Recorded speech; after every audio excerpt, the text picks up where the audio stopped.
पाकिस्तान कर आगाज पाकिस्तान सरसब्ज रहे शादा पाकिस्तान कर आगाज पाकिस्तान कर आगाज पाकिस्तान सरसब्ज रहे शादा पाकिस्तान। बिस्मिल्लाहिर्रहमानिर्रहीम। अस्सलाम वालेकुम। د MP News.pk ګرانو مینوالو، زه شهاب خان یو ځل بیا ستاسو په درانه خدمت کې حاضر یم. ګرانو کتونکو، دا وخت ولاړ یو په کنډاک کې چېرته چې د پاکستان آرمي د طرفه سرسبز و شاداب پاکستان یو شجرکارۍ مهم شروع شوی. نن د هغې باقاعده افتتاح وشوه. افتتاح چې کوم دی د پاک آرمي کپټن طاهر وکړه. د دې نه علاوه چې کوم زموږ د مضافاتو چې کوم مشران ول هغوی پکې هم حصه واخیسته په دې کې.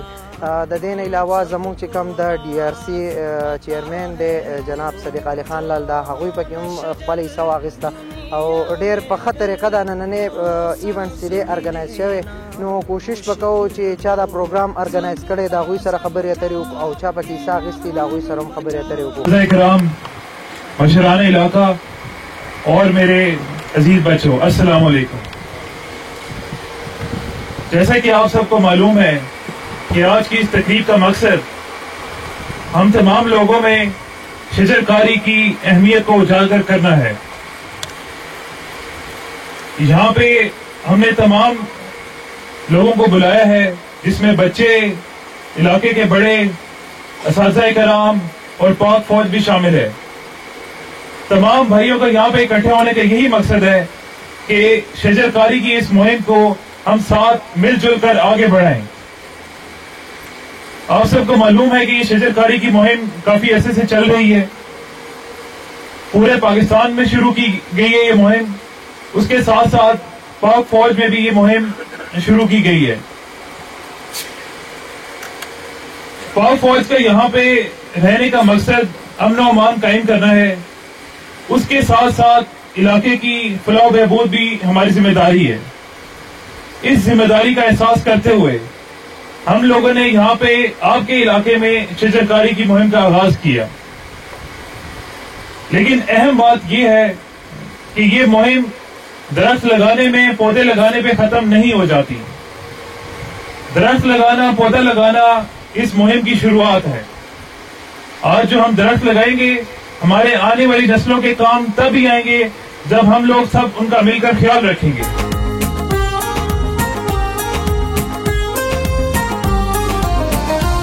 دا پروګرام، دا ایونټس خو ډېر زیات فایده مند دي د دې ملک د ترقۍ لپاره. څنګه چې تاسو ته پته ده 25% ځنګلات د ملک د ترقۍ لپاره ډېر ضروري دي. نو زموږ په ملک کې د 4-5% نه ډېر نه دي او دا 25% ته رسول خامخا پکار دي، ځکه چې یو غټ چیلنج ټولې دنیا ته راتلونکی چې هغه د ګلوبل وارمنګ په نوم باندې یادېږي. نو په هغې کې پکار ده چې موږ ډېر زیات د شجرکاري مهم کې بڑھ چڑھ کر حصه واخلو او د دغې خطرات نه ومنو. بالکل جی، څنګه چې موالي صاحب وفرمایل ویل چې دا اویرنس خبره ده. اوس اویرنس دپاره څوک خو به پهل کوي چې هغه بل ته موډل جوړ شي، نمونه جوړ شي. نو آرمي یا مونږ چې کوم کوارډینیشن وکړو او تر اوسه پورې سره بوټینګ ولګول، نو هغه هم دې لپاره چې دا انسنټیو عام پبلک ته میلاو شي او هغه هم داسې وکړي. نو څنګه زموږ 22 کروړه آبادي ده، که نیم کسان هم یو ونه ولګوي نو 11 کروړ شي. او دا شان زموږ ځنګلات چې کوم انتهایي لازمي دي، نو هغې کې تاسو میډیا والا هم ډېر ښه کردار ادا کولی شئ. څنګه چې مونږ عملي طور د آرمي بوټي راوړو، هغه فري ولو، فري آف کاسټ ول، او مونږ پې خپل والنټیرز راکړل، هغه مونږ دا وکړل. اوس دغه شان تاسو میډیا سره کوریج دی له ورکوي، عام کس ته د اهمیت پته ولګي، ملک دپاره، قوم دپاره او د ترقۍ لپاره. انشاءالله چې ټول برخه دي په ښه کار کې. ډېره مهرباني جي ستاسو د خبرو. د میډیا خبره یې وکړه، نو زما په خیال چې زمونږ یو وړوکی شان چینل دی MP News.pk او دا د ټول تحصیلي بریکوټ ته پته ده چې زمونږ دا چینل هر ځای ته ځان رسوي. دا نننی زبردست ایونټ و، د دې کې چې زموږ سره د آرمي شرکت په دې کې چې دی اصل کې چې دی د حکومت د طرفه نه چې دا اعلان شوی دی چې یک شجر یک بشر دو شجر، چې هر یو کس چې دی دوه ونې ولګوي، نو که 22 کروړه آبادي ده نو دا به 44 کروړ چې دی موږ به تقریبا ونې ولګو. زما نوم فواد باچا دی، ګورنمنټ هایر سیکنډري سکول بریکوټ سره تعلق ساتم.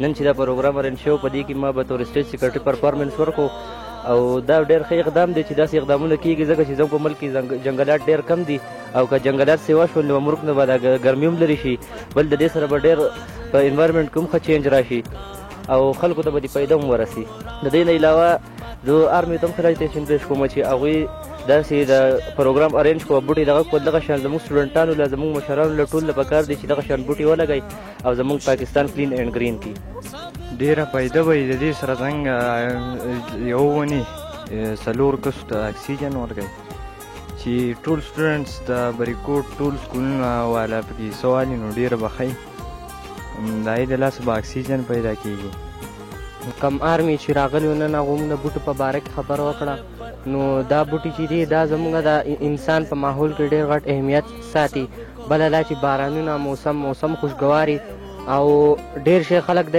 کم ځای کې چې پیټران او دا ونې نه وي هغه ځای خلک د بیماریانو ډېر غټ شکاري